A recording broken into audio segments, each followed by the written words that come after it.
Hello BSc first year student. आज हम देखेंगे फॉर्मेशन ऑफ यूरिन। यूरिन का निर्माण किस प्रकार से होता है, जो कि आपके बीएससी लेवल के एग्ज़ाम्स के लिए बहुत ही इंपॉर्टेंट क्वेश्चन है और स्पेशली 10th क्लास के लिए भी बहुत ही इंपॉर्टेंट क्वेश्चन है।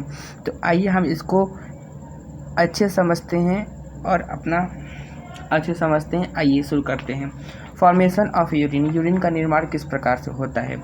सबसे पहले हम समझते हैं कि यूरिन बनता कहाँ से है। तो the kidney filter unwanted substance from the blood and produce urine to excrete them. जो किडनी होता है अनवांटेड सब्सटेंस को क्या करता है, फिल्टर कर देता है।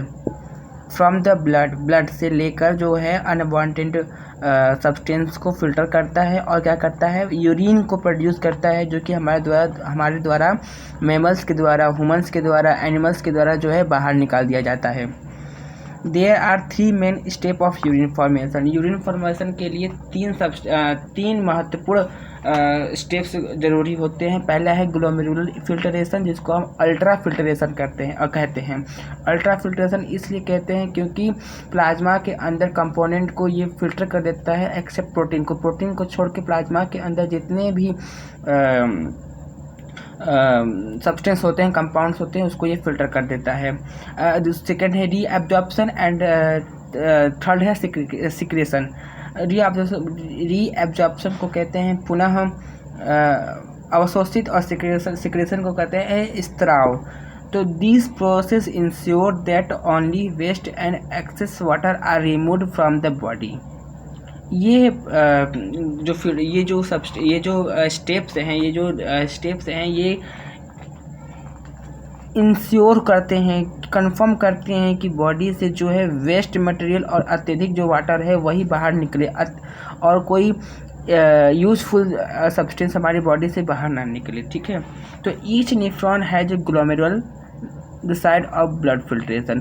प्रत्येक नेफ्रॉन में ग्लोमेरुलस होता है जो कि ब्लड के फिल्ट्रेशन के लिए ब्लड का फिल्ट्रेशन करता है, जहाँ ब्लड का फिल्ट्रेशन होता है। ठीक है। आइए हम आपको ग्लोमेरुलस का नेफ्रॉन का जो है स्ट्रक्चर दिखा देते हैं। एक मिनट।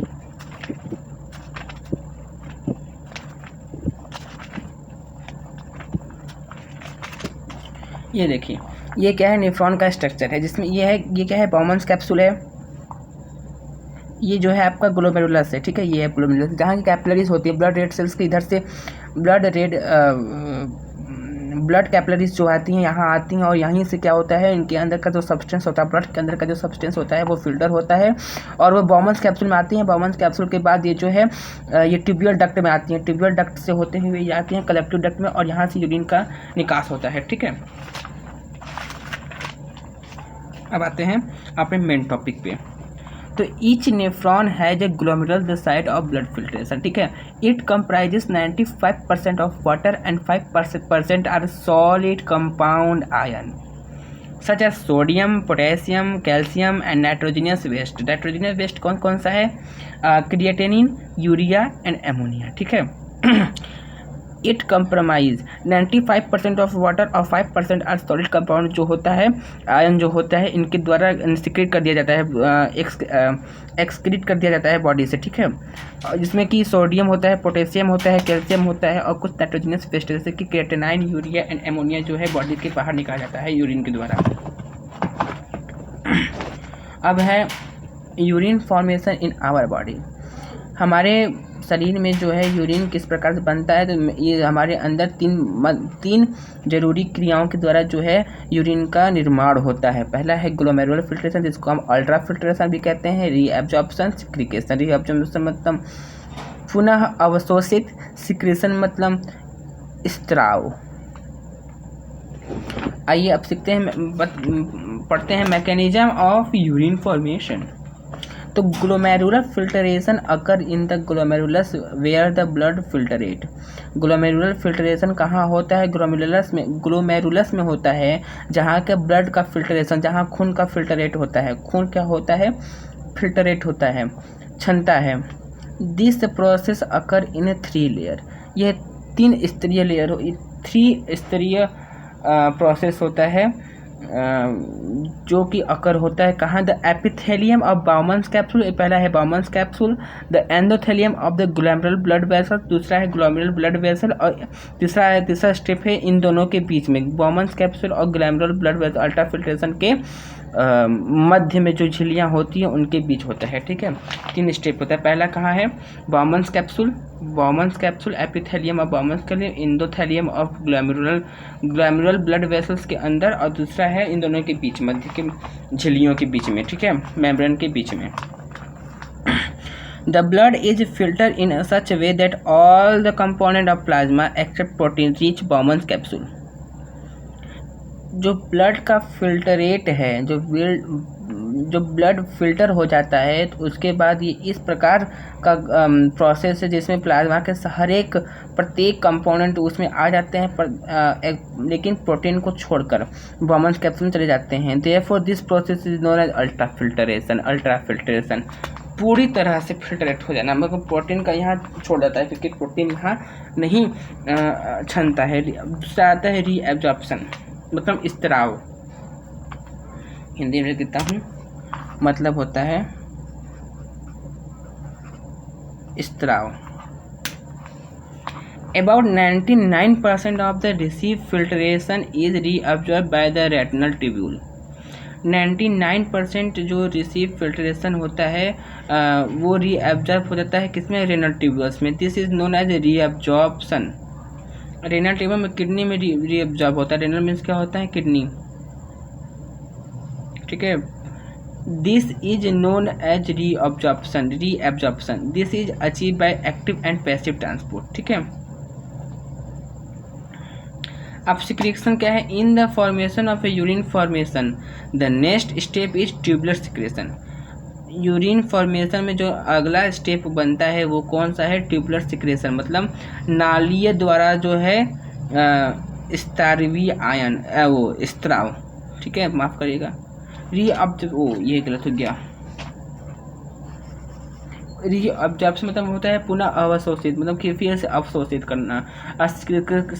सिक्रेशन मतलब होता है स्त्राव। तो यही है, in the formation of urine formation the next step tubular secretion.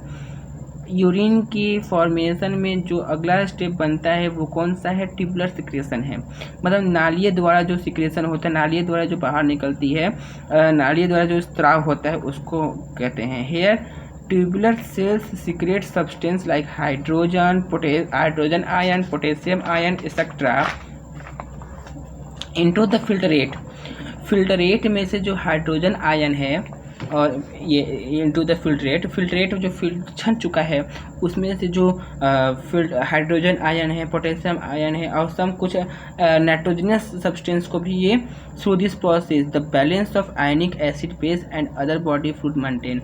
ये प्रोसेस जो है बॉडी के एसिड बेस आयन को, और इस प्रोसेस में जो होता है एसिड बेस आयन और अदर बॉडी फ्लूइड का, अदर बॉडी के अदर शरीर के अदर तरल पदार्थों का मेंटेन, मतलब बैलेंस यहाँ होता है। ठीक है, the secretion ion combine, the जो स्त्रावी आयन है वो कंबाइन होता है फिल्टरेशन के साथ to from urine.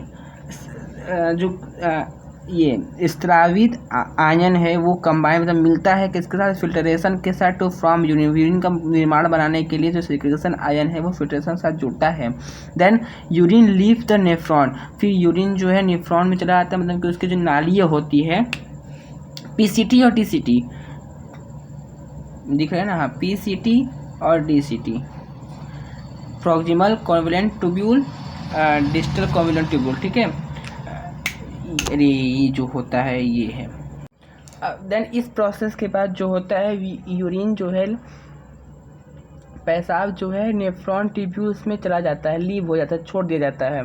And passes किसके द्वारा, बॉमन्स कैप्सूल के द्वारा जो है नेफ्रॉन के ट्यूब्यूल्स में, नालीय स्तर में जो है इसको लीव्स कर दिया जाता है, छोड़ दिया जाता है। And pass into the collective duct, और कलेक्टिव डक्ट में आ जाते हैं। एंड प्रोडक्ट में जो है बॉमन्स कैप वो नेफ्रॉन के जो, जैसे ये नेफ्रॉन का ये पीसीटी और डीसीटी है, डीसीटी के बाद जो होता है कलेक्टिव डक्ट होता है। कलेक्टिव डक्ट में जो है यूरिन फ्लो करता रहता है। इसके बाद ये यूरेथ्रा में जाता है, यूरेथ्रा के बाद ये आपके गुप्तांग में जाएगा, और ऑर्गन्स में जाएगा जहाँ से आपका सिक्रेशन होगा, किसका, पेशाब का, यूरिन का सिक्रेशन होगा। अब अंत में आता है क्या, urine. The urine produce consist 95% of water and 5% of nitrogenous waste. वही बात है कि जो यूरिन को प्रोड्यूसन के बाद जब यूरिन प्रोड्यूस हो जाएगा, जब यूरिन बन जाएगा, उसमें जो है 95% ऑफ, उसमें जो है 95% पानी रहेगा और 5% जो है नाइट्रोजनियस वेस्ट रहेगा। अब आता है ऑस्मोरेगुलेशन। अब ऑस्मोरेगुलेशन क्या होता है? तो ऑस्मोरेगुलेशन वो शरीर की वह प्रक्रिया है जिसके हेल्प से फ्लूइड पार्टिकल और उनकी स्ट्रक्चर को विनियमित करने का प्रोसेस होता है। ठीक है, यह रक्त को ऑस्मोटिक प्रेशर को बनाए रखता है। यह रक्त के ऑस्मोटिक प्रेशर को बनाए रखता है और होम्योस्टेसिस में हेल्प करता है। ठीक है, इसीलिए गर्मी के सीजन में लोग कहते हैं कि 2-3 लीटर, मतलब कि 2-3 लीटर पानी अत्यधिक पीना चाहिए, क्योंकि गर्मी के समय में हमारे शरीर से जो है पसीना अत्यधिक मात्रा में निकलता है, तो यूरिन का फॉर्मेशन के लिए किडनी को अत्यधिक वाटर का आवश्यकता होता है। किडनी के प्रोसेस के लिए, इस प्रोसेस के लिए वाटर का अत्यधिक मात्रा में जो है